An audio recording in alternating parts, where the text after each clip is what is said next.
To say that I loved my Galaxy S7 Edge would be a gross understatement. And so when Callum picked up the S7 for just £125 on eBay, I naturally wanted to review it. So hey guys, my name is Ryan Thomas from Failtech, and this is the Samsung Galaxy S7 in 2018 and beyond.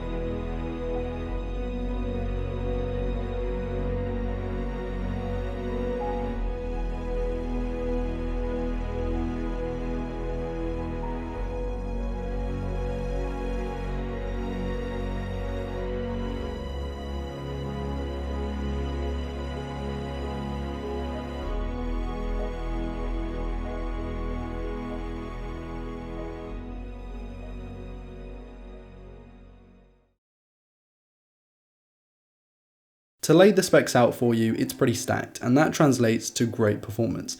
The UK Exynos 8898 core we have in this version with 4GB of RAM is plenty good enough, and the software is on 8.0.0. Probably the last major update that the S7 gets, and for an almost 3-year-old Samsung, that's really not bad. Everyday performance is solid, fluid animations, great multitasking, and Oreo Samsung experience on 8.0 looks pretty good aesthetically in my opinion. Kelsey is running a few mods on here including rounded corners, Nova launcher, and an icon pack because he's super into customization and did a lot of that stuff with his previous 6P. I found that lower end games ran like a charm, which is to be expected of a phone such as this, and Geekbench showed a near 1961 single core and 5540 multi-core score, providing pretty gutsy system on a chip despite its age and of course the fact that it's an Exynos chip. Moving on to that build, you've got a typical glass sandwich design, and it's present with this slightly curved back but a flat front.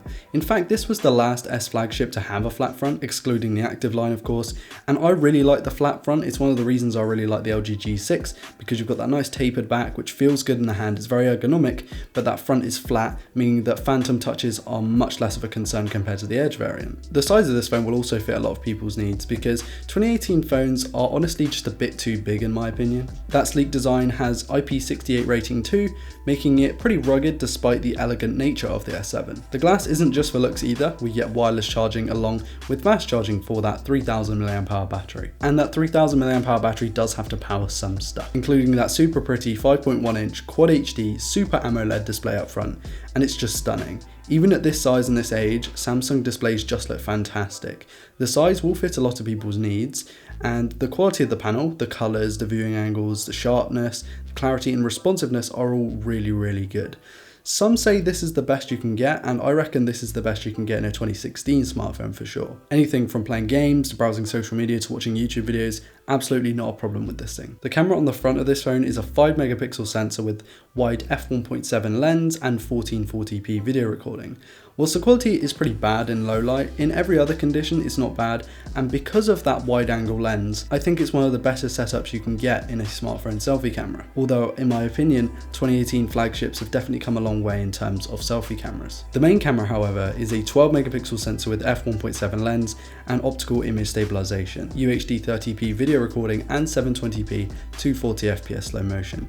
That's quite the feature set, and the camera app is quite clean and functional, though not quite as good as the 6.0 app in my opinion, which is the one that I personally used on the Galaxy S7 Edge. The images and videos to come from this thing are pretty good. The classic Samsung sharpness is definitely there, and the colours aren't as good as the iPhone or first gen Pixel in my opinion, but that can be subjective. Of course you miss out on the portrait mode and telephoto lens, but for those of you who rarely use those features such as me, is there really much point? I briefly mentioned the battery earlier, and of course we've got a 3000 mAh cell, and it lasts Kelsey all day, and since you get the aforementioned quick charge and wireless charging, it's also super convenient to charge as well, and considering it uses micro B, it's a little bit easier to find a cable because a lot of places will still have those instead of Type-C. And for a 5.1 inch phone, 3000 mAh is the perfect amount in my opinion. The micro B port and headphone jack are present on the bottom along with the bottom firing speaker, and then the rear has a heart rate monitor and the front a fingerprint scanner with off-screen buttons. You get AC Wi-Fi too, which is a bonus, and the amount of features you can get in this phone are fantastic. In conclusion, the Galaxy S7 is a fantastic use device,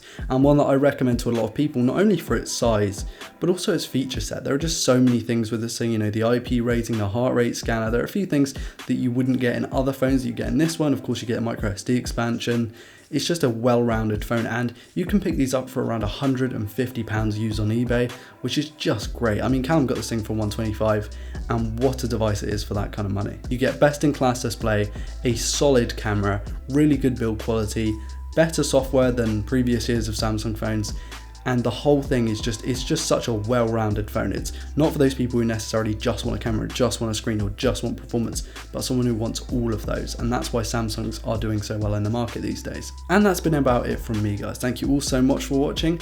I want to thank my patrons for your amazing continued support. Honestly, you guys are amazing. Please do like, dislike, comment, subscribe if you're new around here to never miss a video like this one. Also check out my social media because it really does help me out as well. I've been Ryan Thomas with Feltec, and I'll see you in the next video. Peace.